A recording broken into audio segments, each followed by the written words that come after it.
በስመ አብ ወወልድ ወመንፈስ ቅዱስ አሐዱ አምላክ አሜን። የብሉይ ኪዳን ትርጓሜ ትንቢተ ኢሳይያስ ምዕራፍ 6።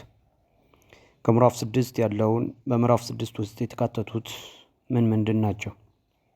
ኢሳይያስ እግዚአብሔርን በረጅምና ከፍ ባለ ዙፋን ማየቱ የእግዚአብሔርን ክብር የገለጠበት ራእይ፣ እንዲሁም የኢሳይያስ ተልእኮ ስለ ትሩፋቱም የተነገሩ ትንቢት በምዕራፍ 6 ተካተዋል። ነቢያት እግዚአብሔርን በራእይ አይተውታል።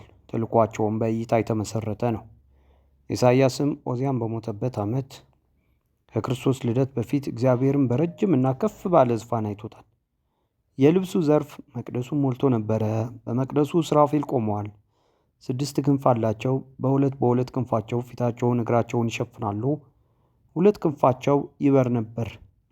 በምስጋናቸውም ቅዱስ ቅዱስ ቅዱስ የሰራዊት ጌታ እግዚአብሔር፣ ምድር ሁሉ በክብሩ ተሞልታለች እያሉ ይጮሁ ነበር። የምስጋናቸው ጩኸት የመድረኩ መሠረት አነዋወጠው። ቤቱ በጢስ ተሞላ። ይህ የእግዚአብሔር ክብር ያመለክታል። ክብሩ መቅደስንና ምድርን ሞልቶ አይተዋል። የእግዚአብሔር ሙሉእነት ያስረዳል። ቅድስናውን መላልሰው ያመሰግናሉ። የመላውን ክብሩ ከመፍራታቸው የተነሳ ፊታቸውና እግራቸውን ሲሸፍኑት አይተዋል። በ2 ክንፋቸው ይበሩ ነበር የሚለው ፍጥነታቸውም ያመለክታል። ፍጡራን ቢሆንም ተልኳቸው ምድርን ሁሉ ያደርሳል። የተልኳቸው ፍጥነት በጊዜ አይለካም። የእግዚአብሔር ክብር ቤቱን የሞላ ጢስ ተብሏል። ኢሳይያስ ይህን ክብር አይቶ ከንፈሮቼ የረከሱ ሕዝቡንም ከንፈሮቻቸው በረከሱ ሕዝብ መካከል የምቀመጥ ብለዋል። ክብሩን ለመግለጽና ለመናገር ሰብአዊ ባህሪው የማይፈቅድለት መሆኑን አስረድቷል። ኢሳይያስ የሚላክ ነውና በመሠዊያው ጉጠት ፍሙ አፉን ተዳሷል። ፍሙ የእግዚአብሔር ስልጣን ያመለክታል። ከንፈሮቹም መዳሰሱ ለተልእኮ የተዘጋጀ መሆኑን የሚያስረዳ ነው። ከዚህ በኋላ በደልህ ተወገደ፣ ኃጢአትህም ተሰረየልህ ይለዋል። ለልዩ ተልእኮና ነቢይነት የተቀደሰ መሆኑን የሚያመለክትም ነውና ነቢያት ሁሉ በዚህ መልክ ተልከዋል። ነቢያት ሁሉን አፌን ዳሰሰ፣ ቃሉን በአፌ አኖረ በማለት ተናግሯል። ከዚህ በኋላ እግዚአብሔር ሦስትነትን በሚገልጽ መልኩ ማንን እልካለሁ? ማንስ ይሄድልናል? ብሎ ተናገረ። ለመናገር አንደበቱ የተቀደሰው ኢሳይያስ ፈቃደኛ ሆኗል። በተልእኮ መጀመሪያ የሕዝቡን መንፈሳዊ ዕውርነትና ደንቆርነት እንዲገለጽ ታዘዋል። መስማት ትሰማላችሁ፣ አታስተውሉም፣ ማየቱም ታያላችሁ፣ አትመለከቱም። መንፈሳዊ ዕውርነታቸውን የገለጸበት መልእክት ነው። የዚህን ሕዝብ ልብ አደንድን፣ ጆሮአቸው ማደንቆር ተብሏል። የእግዚአብሔር ቃል በተናገራቸው ቁጥር ቃሉንና ተናጋሪውን ነቢይ እንደ ልማድ በመቁጠር አለመስማታቸውን ለመግለጽ ነው። ከሕዝቡ መንፈሳዊ በረከት የሚጎድል መሆኑን በስጋዊ በረከት ምሳሌነት ተገልጿል። 10ኛ እጅ ቀርቶ እንደሆነ እርሱ ደግሞ ይቃጠላል በማለት በተቆረጡ ጊዜ ጉቶ የተቀደሰ ዘር ይሆናል ብሎ ከእግዚአብሔር ፍርድ በኋላ ጉቶ ብሎ የጠራቸው ትሩፋን የተቀደሱ እንደሚሆኑም ተናግሮ የትንቢቱ ፍጻሜ ግን የተቀደሰ ዘር መሲሁ ነውና። ትንቢተ ኢሳይያስ ምዕራፍ 7።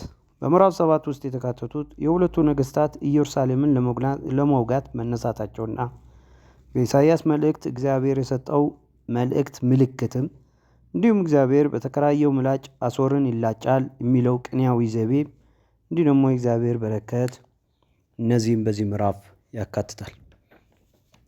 በይሁዳ ንጉሥ በአካዝ የሶርያና የሰማርያ ንጉሥ ይሁዳን ለመውጋት ተማከሩ። ኢሳይያስም ምክራቸው እንደማይጸና ትንቢት ተናግሯል። ሁለቱም ነገሥታትም ጥፋታቸው መቃረቡ ለመግለጽ የእንጨት ጠለሸቶች ብለዋቸዋል። አካዝ የአሦርን መንግሥት እርዳታ እንዳይጠይቅ ኢሳይያስን አስጠንቅቆታል። እምነተ ቢስ የሆነው ንጉሥ ግን የአሦርን እርዳታ በመጠየቁ ችግሩ ይሁዳን ጭምር የሚተርፋት ሆነዋል።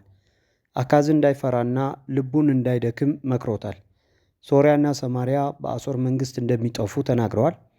አካዝም ምልክት ጠይቅ ብሎት አካዝ ፈቃደኛ አልሆነም። ምልክቱን ራሱ እግዚአብሔር ይሰጠዋል። እግዚአብሔር የማዳን ምልክት ድንግል ትጸንሳለች፣ ወንድ ልጅም ትወልዳለች፣ ስሙንም አማኑኤል ብላ ትጠራዋለች የሚል ነው። ይህ መልእክት ለጊዜው ተአምራዊ በሆነ መንገድ የአሦር መንግሥት የሚደመስስ መሆኑን የሚገልጽ ነው። በሕዝቅያስ ዘመን ከሰው ያልሆነ ሰይፍ የሰናክሬምን ሰራዊት ደምስሰዋል። ይህም የሰው ሰራዊት ያልተሰበሰበበት፣ የሰው ኃይል ያልተገለጸበት፣ ያልታየበት ድንቅ ምልክት መደረጉን ያስረዳል። ተአምሩ በድንግል ተመስላለች። በሕዝቅያስ መዳን አማኑኤል የሚለው ትርጉሙ እግዚአብሔር ከይሁዳ ጋር መሆኑን የሚገልጽ ነው። የትንቢቱ ፍጻሜ አማኑኤል ከድንግል መወለዱን ይህም ዓለም ለማዳን ድንቅ ተአምር መሆኑን ያስረዳል። እግዚአብሔር ከወንዝ ማዶ ለተከራየው ምላጭ የአሦርን የራሱን የእግሩን ጠጉር ይላጨዋል፣ ምላጩም ጢሙን ደግሞ ይበላል መባሉ እግዚአብሔር የተከራየው ምላጭ የባቢሎን ንጉሥ ነው። አሦርን ለመቅጣት ተከራይቶታል ማለት መፍቀዱንና ማዘዙን ያሳያል። የበረከትም ዘመን አንዲት ጊደር የምትሰጠው ወተት ብዙ ሕዝብ እንደሚያጠግብም ተገልጿል። ትንቢተ ኢሳይያስ ምዕራፍ 8 በምዕራፍ 8 የተካተቱት ታላቁ ሰሌዳና የኢሳይያስ ልጅ ስም እንዲሁም ደግሞ ኃይለኛው ጎርፍ፣ ለአሕዛብ የተነገረ አስደንጋጭ ቃል እንዲሁም ለኢሳይያስ የተሰጠ ማስጠንቀቂያ፣ እግዚአብሔርን ቀድሱት ማለቱ እግዚአብሔር ይጠብቀዋለሁ፣ እንዲሁም ደግሞ የእግዚአብሔር ቁጣ በጠንቋዮች ላይ፣ እነዚህ በምዕራፍ 8 የምናገኛቸው ይሆናል። ታላቁ ሰሌዳ ወስዶ ምርኮ ፈጠነ፣ ብዝበዛ ቸኮለ ብሎ እንዲጻፍ ታዟል። ይህ ትእዛዝ በ10ሩ ነገድና በሁለቱ ነገድ የሚመጣውን ምርኮ ያመለክታል። በተለይም የአሦርን መንግሥት በታላቅ ጎርፍ መስሎ እያጥለቀለቀ ወደ ይሁዳ የሚገባ መሆኑን ገልጿል። የአሦር መንግሥት ሰሜናዊውን ግዛት ካስወገደ በኋላ ደቡባዊ ግዛትም አጥለቅልቀዋል። ይህ የሆነበት ምክንያት በቀስታ የሚሄደውን የሰሊሆምን ውሃ ሕዝቡ ጠልተዋል። የሰሊሆም ውሃ ለመስኖ የሚያገለግል የምድር በረከት ውሃ ነው። የተመሰለውም በእግዚአብሔር መንግሥት ነው። የሚያለመልመውም የመስኖ ውሃ ከጠሉ የሚያጥለቀልቅ ጎርፍ ይመጣል ብለዋል። ኢሳይያስ አሕዛብን ደንግጡ ካለ በኋላ እግዚአብሔር ከእኛ ጋር ነውና በማለት እግዚአብሔር ከሕዝቡ ጋር ከሆነ የሚያጥለቀልቀው ጎርፍ የማያምኑትን እንጂ የሚያምኑትን እንደማይጎዳ ገልጸዋል። ጥበቃውንም አማኑኤል ሆይ የክንፉ መዘርጋት የሀገርህን ስፋት ትሞላለች በማለት እግዚአብሔር ከሕዝቡ ጋር ሆኖ የሚያደርገውን ጥበቃ፣ ንስር ለጫጩቶቹ በሚያደርገው እንክብካቤ ተመስለዋል። ኢሳይያስ በዚህ ሕዝብ መንገድ እንዳልሄድ አስጠነቀቀኝ ማለቱ የሕዝቡ እምነትና አስተሳሰብ ብልሹ መሆኑን መግለጹ ነው። እግዚአብሔርን ቀድሱት፣ ለቅዳሴ ይበቃቸዋል ይሆናል በሚለው እግዚአብሔር የሚመሰገንበትና የሚቀደስበትን ድንቅና ያው ተስፋ ያለው መሆኑም የሚመሰግንበትም በቂ ምሕረትና ጸጋ ያለው መሆኑን ለመግለጽ ነው። ነቢዩ ከያዕቆብ ቤት ፊቱን የመለሰውን እግዚአብሔር እጠብቀዋለሁ ብለዋል። በምሕረት እስኪመለስ ድረስ ደጅ ነው የሚጠና መሆኑን ያስረዳል። እኔና እግዚአብሔር የሰጠኝ ልጆች እንሆ ቅዱስ ጳውሎስ ይህን ቃል ለክርስቶስና በክርስቶስ ላመኑት የተነገረ ትንቢት መሆኑን ተናግረዋል። እንዲሁም ከሰራዊት ጌታ እግዚአብሔር ምልክት ተአምር ነን። የመሲሁ አመጣጥ ተአምራዊ መሆኑን የሚገልጽ ነው። ኢሳይያስ አምላካቸውን ትተው ጠንቋይ የሚጠይቁትን ጨለማው አይበራላቸውም ብለዋልና። ትንቢተ ኢሳይያስ ምዕራፍ 9 በምዕራፍ 9 የተካተቱት በጨለማ የነበረችው ከተማ፣ በጨለማ የሄደ ሕዝብ ብርሃን ማየቱ፣ ሕፃን ተወለደልን፣ ወንድ ልጅ ተሰጠን፣ የእግዚአብሔር ቅናት፣ ሕዝቡ እግዚአብሔር መፈለጋቸውና እርስ በርስ መበላላት የሚል በዚህ ሕዝብ በዚህኛው ምዕራፍ እናገኘዋለን።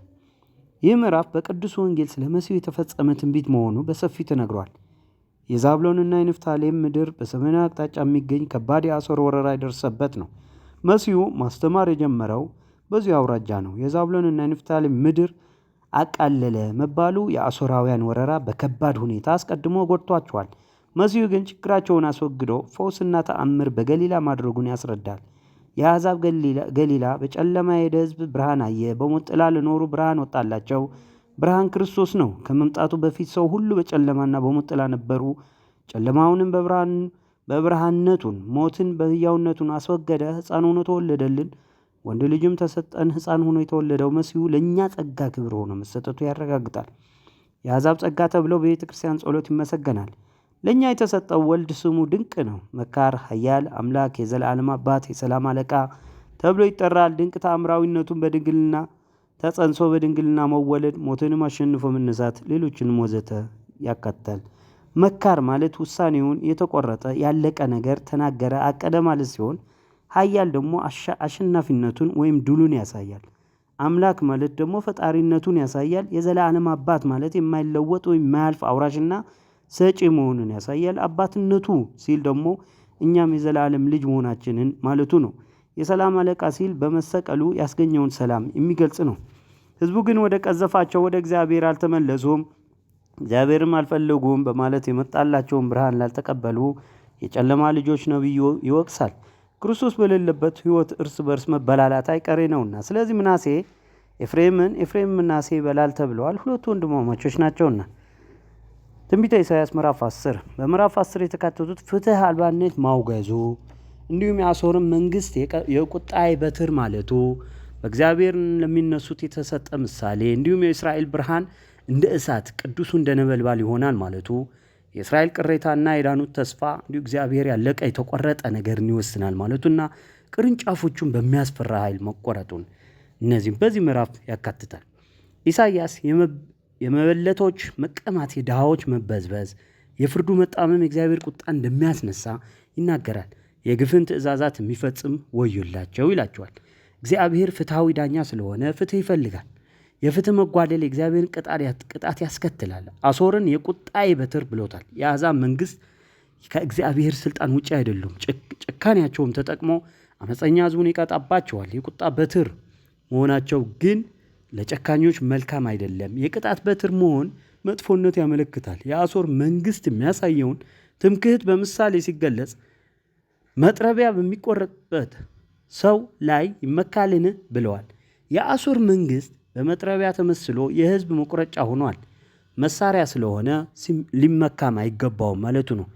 እግዚአብሔር የእስራኤል ብርሃን ተብሏል። ፍርዱና ቅጣቱ እሳትና ነበልባል መሆኑን ገልጾ እሾክና ኩርንችትን ያቃጥላል ይላል። የእስራኤል ቅሬታ በእስራኤል ቅዱሱ ይደገፋሉ። ቅሬታው ይመለሳል። የሰራዊት ጌታ እግዚአብሔር ያለቀ የተቆረጠ ነገርን በምድር ሁሉ ይፈጽማል። ይህ ትንቢት ለጊዜው በምርኮ የተወሰዱትን የሚያመለክትም ቢሆንም ፍጻሜው ግን ሐዋርያው ቅዱስ ጳውሎስ እንደተናገረው ከእንቢተኝነት የቀረው ህዝብ የሚመለስ መሆኑ ነው። ያለቀና የተቆረጠ ማለት እግዚአብሔር ተናገረ ማለት አለቀ፣ ተወሰነ፣ ተፈጸመ ማለት እንደሆነ ያስረዳል። እግዚአብሔር ቅርንጫፎቹን በሚያስፈራ ዓይን ቢቆርጥም ጉቶው ሊተርፍ እንደሚችል ተናግረዋል። ይህም የእስራኤል ቅሬታ ይድናል ከሚለው አንድ ነውና። እንግዲህ እስከ ምዕራፍ 10 ተመልክተናል። ወስብሐት ለእግዚአብሔር።